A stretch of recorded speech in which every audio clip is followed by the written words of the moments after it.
തുറക്കുന്നവനാണ്. അവൻ തുറക്കാത്തവനെ അടയ്ക്കുന്നവനാണ്. ഇന്ന് ആത്മാവിനെ പ്രവചിക്കുന്നു. ഇതിനകത്തിരിക്കുന്ന ദൈവങ്ങളെ നിനക്ക് വേണ്ടി ഈ ദിവസങ്ങളിൽ ദൈവചലനത്തെ തുറന്നു തരും. വിശ്വസിച്ചോ? നിനക്ക് വേണ്ടി ചലനത്തെ തുറന്നു തരും. നീ പ്രതീക്ഷിക്കാത്ത വിഷയത്തിനകത്ത് ചില മണ്ഡലങ്ങളിൽ നിനക്ക് വേണ്ടി ചലനത്തെ തുറന്നു തരുമെന്നാണ്.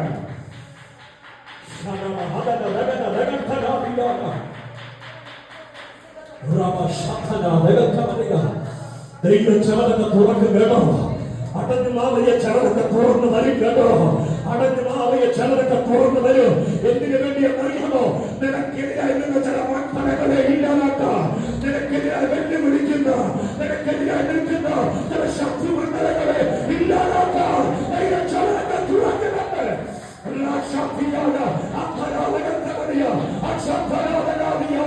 ദാനിയേലിന്റെ ബുദ്ധി സിംഹങ്ങളുടെ വായടച്ചത് ദാനിയേലിനെ വിടുവിക്കാന് അടച്ച അതേ വായനയെ തുറന്നു ശത്രുമണ്ഡലങ്ങളെ ഇല്ലാതാക്കാന് ഇന്ന് പകർത്താറ് ദൈവം ചലനത്തെ നിനക്ക് വേണ്ടി അടയ്ക്കുന്നത്.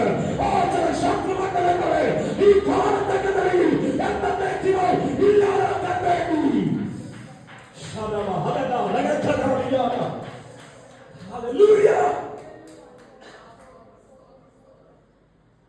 ഇതിനകത്ത് ചിന്തിക്കേണ്ട ഒരു ദൂതമായി ദാനിയേലിന്റെ മുമ്പിൽ അടഞ്ഞു, ശത്രുവിന്റെ മുമ്പിൽ തുറന്നു. ഈ അടഞ്ഞത് ദാനിയേലിന്റെ അനുഗ്രഹത്തില, വിടുതലില്ല. പക്ഷെ ഇത് തുറന്നത് ചങ്ങളുടെ നാശത്തിലാണ്. Hallelujah, hallelujah. ചിലതൊക്കെ നിന്റെ അനുഗ്രഹത്തിന് വേണ്ടി അടയ്ക്കാനും ദൈവത്തിന് കഴിയും. മനസ്സിലാക്കുന്നവർക്കായി സ്വന്തം. ചിലതൊക്കെ നിന്റെ അനുഗ്രഹത്തിന് വേണ്ടി ദൈവം അടയ്ക്കും. നിന്റെ വിടുതലിന് വേണ്ടി ദൈവം ചിലത് അടയ്ക്കും. അതേ വിഷയം ചില ശത്രുമണ്ഡലത്തിൽ തുറക്കും. എന്തിനു വേണ്ടിയെന്ന് അറിയാമോ? അതിന്റെ നാശത്തിന് വേണ്ടിയാണ്.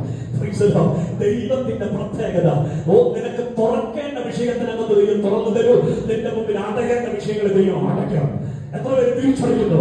നിനക്ക് മുമ്പിൽ നിന്റെ അനുഗ്രഹത്തിനും നിന്റെ നന്മയ്ക്കും വിടുതലും തടസ്സമായി നിൽക്കുന്ന ചില മണ്ഡലങ്ങളില്ലേ, അടക്കേണ്ടതിന് ദൈവം അടയ്ക്കും, തുറക്കേണ്ടതിന് ദൈവം